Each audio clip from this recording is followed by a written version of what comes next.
Apa ini?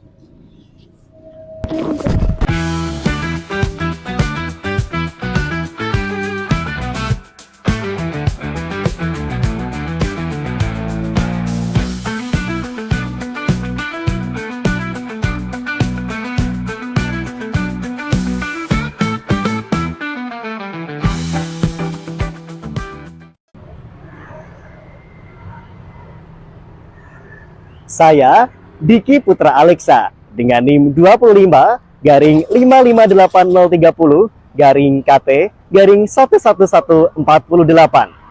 Pohon flamboyan atau pohon yang memiliki nama ilmiah Delonix regia dikenal sebagai pohon yang memiliki tajuk yang lebar dan warna bunganya yang merah menyala dan sangat memikat. Pohon ini dapat dijumpai di area taman, perkantoran, dan juga jalan karena keteduhan dan juga keindahannya. Nah, pada video kali ini kita melakukan pengamatan pohon flamboyan yang berada di Wisdom Park. Yuk ikuti kami.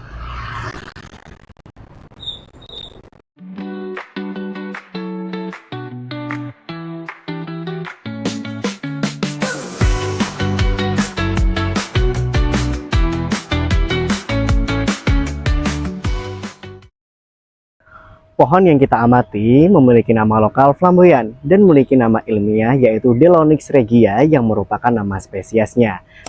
Pohon flamboyan memiliki klasifikasi atau taksonomi sebagai berikut. Mulai dari yang tertinggi yaitu kingdom, yaitu plantae, kemudian subkingdom, Tracheobionta, subdivisi Spermatophyta, divisi Magnoliophyta, kelas Magnoliopsida, subkelas Rhosidae, ordo Fabales, family Fabaceae, genus Delonix, dan spesiesnya yaitu Delonix regia. Nah, pohon flamboyan ini terletak di sebelah tenggara Danau Wisdom Park, tepatnya di belakang saya.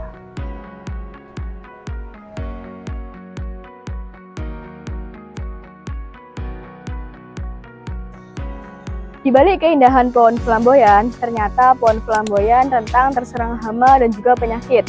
Pada pengamatan yang kami lakukan kali ini, kami hanya menemukan hama Strongylium erythrocephalum pada pohon flamboyan. Hama ini sejenis kumbang dari ordo Coleoptera yang mengancam kesehatan pohon flamboyan. Dampak utama serangan hama ini terbagi menjadi 3 kategori.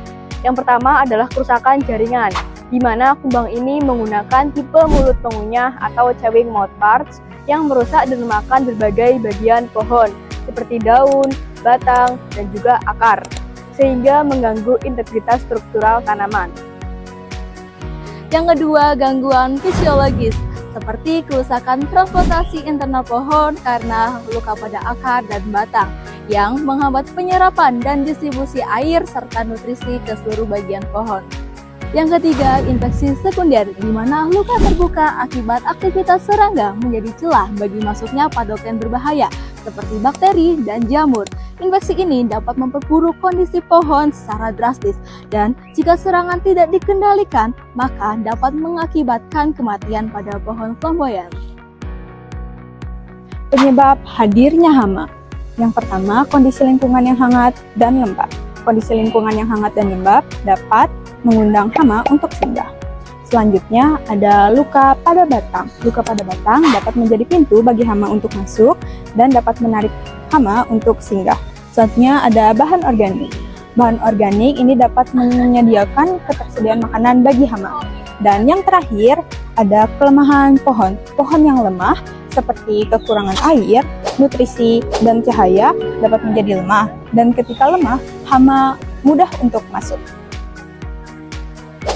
Tanda-tanda yang terlihat akibat hama Strongylium erythrocephalum yaitu yang pertama adalah terdapat lubang-lubang pada permukaan batang yang merupakan jalur masuk dari hama tersebut. Yang kedua, di sekitar lubang tersebut terdapat serbuk kayu halus yang berwarna coklat muda. Dan yang ketiga, apabila batang tersebut dibelah akan terlihat terowongan jalan dari penggerek hama tersebut. Kemudian gejala yang ditimbulkan dari hama tersebut yaitu yang pertama, batang mengering, warnanya lebih gelap daripada jaringan sehat.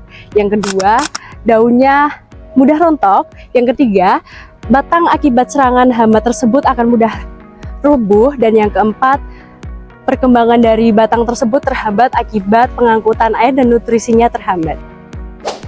Pencegahan hama Strongylium erythrocephalum pada tumbuhan flamboyan. Pertama, rawat pohon secara rutin. Pastikan pohon mendapatkan sinar matahari yang cukup dan juga air dan nutrisi dari tanah. Pohon yang sehat akan lebih tahan terhadap hama dan penyakit. Yang kedua, jaga area kebersihan sekitar pohon. Bersihkan pohon dari ranting-ranting, gugur daun, atau apapun yang menjadi tempat berkembang biak bagi kumbang. Yang ketiga, pastikan area pohon tidak terlalu lembab. Kelembapan yang tinggi akan membuat pembusukan akar sehingga memicu serangan hama dan penyakit pada tumbuhan. Yang keempat, lakukan pemangkasan ringan apabila ada bagian batang yang kering atau rusak. Hal ini untuk mencegah kumbang meletakkan telur di bagian batang yang lemah.